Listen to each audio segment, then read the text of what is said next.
I think for Syria to become a participating member of the One Belt, One Road initiative is making all the logic and make all the reasons, because Syria is a very important country in that part of the Middle East. It's bordering with the Mediterranean, and it goes up and down, south, north, and to the east, linking with other major Middle Eastern countries.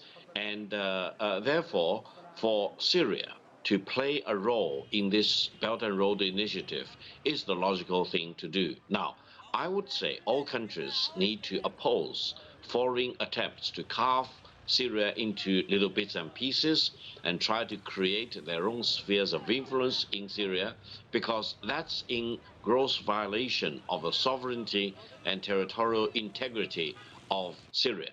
It is not easy to do business in Syria and despite sanctions. And this will be very difficult for Chinese companies to actually do. But it is very important because today in Syria, most Syrians are getting about 1 hour of electricity a day. It's very disconcerting.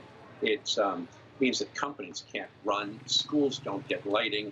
There are just many, many problems. And in order to rebuild those electric plants, which are targeted by these U.S. sanctions, it requires participation of foreign companies, foreign investment. An Indian company that was scheduled to rebuild an electric plant in Deir ez-Zor pulled out of the agreement once the Caesar sanctions were imposed, and that meant that they could be sanctioned by the United States. So China's move to engage with Syria is extremely important. It gives a boost in the arm to many Syrians who are hoping that they will be able to rebuild their country and get back to a life that's fairly normal.